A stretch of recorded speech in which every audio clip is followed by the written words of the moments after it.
Hi, this is Howie from Prime Your Pump, entertaining and actionable self-improvement. And this week's video is about how correlation does not imply causation.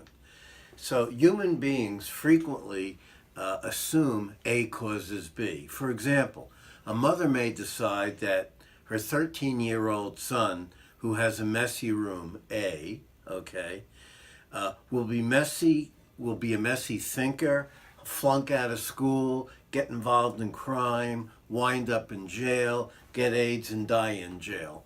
B. Okay? And very often this kind of thinking leads to very bad results.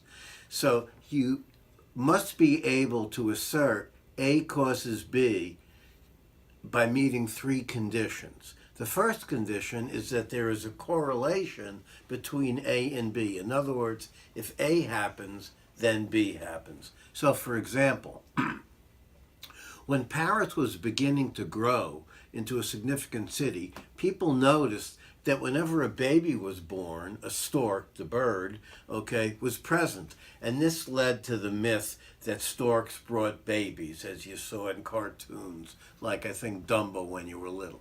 All right. In fact, okay, there was a statistical correlation between the number of babies born in Paris and the number of storks in Paris at the time. All right. The second condition for causation, okay, is that A always precedes B. So continuing on with our baby stork example, okay, whenever a baby was born, people saw a stork. A before B. The stork always preceded the baby. But the third condition is the killer, okay? The third condition is the absence of other causal factors. In other words, there has to not be something else going on in the background that could make A look like it caused B, all right?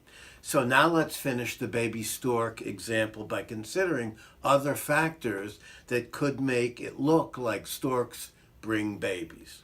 So at the time of this, when this myth sprung up, Paris was growing very, very rapidly. And most of the new buildings had roofs with towers that storks like to live in. So even though we passed the first two conditions for cause and effect between babies and storks, we failed the last condition because the more buildings there were, the more storks there were. So this is the other factor that explained why the storks and the babies appeared at the same time. Okay, there was a lot of building going on. So storks, okay, do not bring babies. There was no cause and effect. In terms of use it or lose it to make it actionable, don't always assume like A causes B just because when A happens, B happens, or A precedes B. There may be other possible explanations, and these are the things that you really have to look for. And remember the example of the mother with the teenager with the messy room. And if you're a mother of a teenager with a messy room, just imagine how many fights you could avoid by not fighting over the messy room. And think how much better your relationship would have been. And in the 44 years that I've been teaching, I've talked to thousands of students, okay, and asked them, how many of you had a messy room? And let's say out of 50 students in the room, 20 hands go up. And then they say, how many of you are still messy? And 3 hands go up. So the fact of the matter is, okay, that the majority of kids who had messy rooms, in fact, went to jail and died due to AIDS. Okay, I was just kidding about that last part. But after talking to all these students, okay, it seemed, though, as they matured, they went from being messy to being neat. And some even became neat freaks. And when do you use this? Well, whenever you're going to assume that A causes B, when you're going to assume just because there's a correlation or a sequence of events that there's causation. Not true.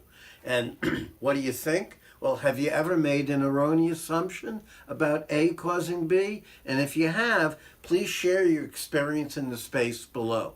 And remember, before we go, make sure you read our other blog posts.